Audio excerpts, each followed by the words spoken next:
Listen, we talked about this a little bit, but Anthony, I appreciate you in here talking with us. Florida and LSU got ranked over Clemson, Miami, SMU, two teams that made the playoff, and a 10-win team like Miami. I mean, Cole, I'm sure your thoughts haven't changed too much on FPI, in the last 10 minutes, but I'll tell you what was really crazy to me is Tennessee being up in the top 8 of FPI. I know that's not what the commenter specifically asked about, but that's an interesting one to me. Do you have thoughts on Florida being that high? Clemson dropping? I know I kind of just asked you that again, but since we Florida has the toughest schedule in college football. Like, I'm not saying that they belong in that situation, but let's say that they end up going 9-3. 9-3 with that schedule is 11-1 in other conferences. That has to count for something. And it does say a little bit about what we are thinking about the future of Florida football. I'm sorry, I'm not going to get behind Miami. I'm just not. Like, I can understand the Clemson one. I think Clemson's far too low in the rankings. They belong in somewhere in the top 7 because they are the most returning production in college football. But in my humble opinion, until I see it with Carson Beck, until I see Corey Featherman's defense come on out and actually deliver, I'm not putting Miami anywhere near the top 10. Like, for me personally, they're a top 15 team at most. And they're certainly below LSU in my standard. I really worry about Florida. Like, can Lagway stay healthy the entire season? Like, if the whole team hinges on his availability, that's a little worrisome. Yeah, I wouldn't have SMU. The SMU is the only one that I was fine with them dropping. In fact, they might be a little overranked right now. I'm a little low on SMU, but we'll see. I'm not buying any stock in SMU if that makes you feel any better. It doesn't, Anthony. I know, but still, it doesn't. I don't think that's going to happen. Wild card today. All right, we can all make one joke, but then let's really we don't get so many hate comments. What are your thoughts on Bryce Underwood being named the starter? Okay, I'll start this off before. I love this. I think this is smart. If you're going to do it eventually, just get it done now. Get him the early reps so that he's somewhat ready for the Oklahoma game as much as you can. I just think this was the right move. There was no doubt about that. This makes the most sense. Mikey Keene, the transfer from Fresno State, has been dealing with injuries a lot during the offseason, so that competition was not what it could have been. But I think kind of like Bryce Underwood's predecessor at Michigan and J.J. McCarthy starting potentially here for the Minnesota Vikings, he's starting because of the money. I think there's certainly the ability that goes with it and the hype and the expectations.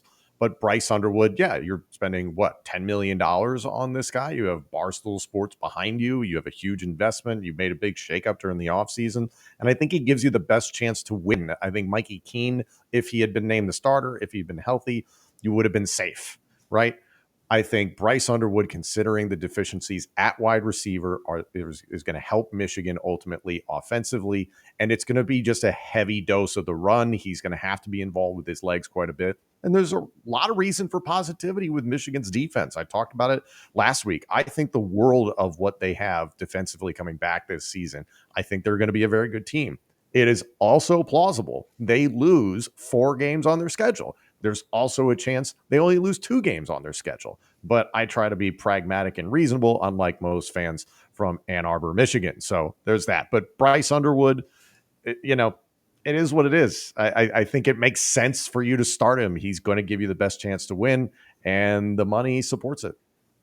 Bryce Underwood is the best quarterback on that roster, far and away. No questions asked. Bryce Underwood is going to go through some growing pains because of the roster and supporting cast around him. I think the offensive line is great. I really do think that the offensive line will be the backbone of this team. I think the defense, despite losing talent like Mason Graham and Kenneth Grant and Will Johnson, still is going to be a very solid unit this year because of I trust what they have in a play caller and what they have in the type of development of talent.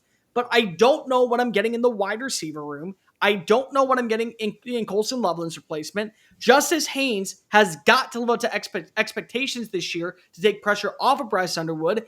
And if you go 8-4, let me make this clear. 8-4 is not a bad season, depending on who the losses are to. If it's Oklahoma and Oklahoma ends up being a 9-3 team in the SEC, it's considered a good loss if it's not a blowout. Let's say Nebraska, with one of their easiest schedules, but a good offseason, ends up going 9-3. That's a manageable loss. You're not going to have your head coach for that game. He's going to be on a suspension for that matchup. The USC game, What do we make of USC this year? Could USC end up being the surprise team of 2025 and be in Indiana and go on a run to the college football playoff at 11-1? It's a manageable loss. Ohio State, fresh off of winning a national title, they have been desperately trying to get back to the mountaintop and not care about winning the big one, but winning this big one. If those are your 4 losses, it's not the end of the world. It's a retooling year. And honestly, if he's even better than that, 9-3 and 10-2 is on the table. But my God, Michigan fans, you got the quarterback. You got the dude that you think is going to be a great fit for Chip Lindsey's system. There is potential at all these other spots. There's also room for growing pains. So accept the fact that this may be a year that you don't go to the national title, you don't go to the Big Ten championship, you don't go to the college football playoff, and yes, you found a way to beat up on Alabama last season with your backups. That says incredible lengths about where you are as a program with Sharon Moore calling the shots. I also think that that was a one-time fluke, and you're probably still going to have your faults. You're still going to be an 8-14 this year, and that's okay. It's not the end of the world. It's not the end of the world, Michigan fans. Say it with me as we hail to your victors. It's not the end of the world. I think the reasonable thing to project ahead when you get a talent, the caliber of Bryce Underwood, is it's still a development process, right? So you're looking not at 2025, you're looking at 2027 as a chance where it's like, hey, we can build around this guy, he can develop, and we can have a really special year. There's nothing wrong with a year where they go as bad as 10-2, or I'm sorry, as bad as 8-4, or as good as 10-2. Here's the one thing I will say. Considering that in the comments section last week, apparently we got a lot of feedback from Michigan fans. If on October 25th, Aiden Childs somehow bows up and Michigan State, little brother, beats Michigan, I will be laughing at you out loud on this channel for the bulk of the show. I will find ways to bring it up and integrate it into the show. So I just want you guys to remember that we keep receipts as well. When I look at Michigan's schedule, and I know we did a full breakdown on them, if they can take care of the business in the games that they're supposed to take care of business in. Yes. I really look at this as a schedule, even for Bryce Underwood, that is manageable. You got to split Oklahoma and Nebraska, right? And that's a tough task. 2 on-the-road games against what we think will be pretty good quarterbacks, pretty good teams. You got to split Washington and USC. One of those you do get at home against the Huskies. And then you got to beat everybody else, save Ohio State, right? You could lose to Ohio State. I think it'd be fine. If you do just that, 9-3 is a really good year, and they're going to talk about you as a potential playoff team as long as you're not getting blown out in whatever 3 losses you have. Do I think they make it to 9-3? No. Storylines of Bryce Underwood, though, could be interesting if they do make it to 9-3. Can't stub your toe anywhere like you're talking about the Michigan State game. Can't stub your toe twice in September against Nebraska and Oklahoma.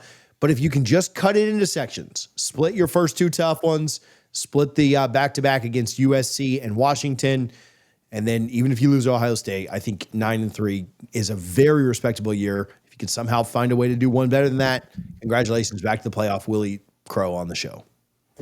If Bryce Underwood can stay reasonably healthy, because again, the passing game is going to be a challenge for them this year. He's going to be asked to run the ball a lot. So is he going to be banged up? I know he's a big body dude, and a lot of people are comparing him athletically to Cam Newton. Great. You're still going to take a pounding as the year goes on. Phrasing. How will this look?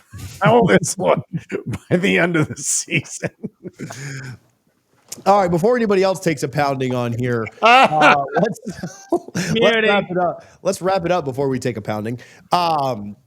For TJ Pittenger, Cole Thompson, Tom Hennepin, we are back on Wednesday. I don't know what we're going to talk about. Probably Miami, Notre Dame in there. Maybe a Friday night matchup or 2. Yeah. We'll get some more SEC, some more Big Ten, maybe an ACC matchup. I don't even know if there's anything. Well, I guess that Virginia Tech one's not too bad. Syracuse, Tennessee. But we'll figure it out by then. We'll be back live Wednesday at noon. The Power 2 on College Football Addiction. Thank you guys for hanging out. Do us a favor and subscribe over on YouTube if you haven't already. We will talk to you guys soon. I would say enjoy week 1, but we'll be back before week 1 really kicks off. So don't enjoy week 1 yet. Enjoy the Power 2 on Wednesday, and then you can enjoy week 1. See you guys.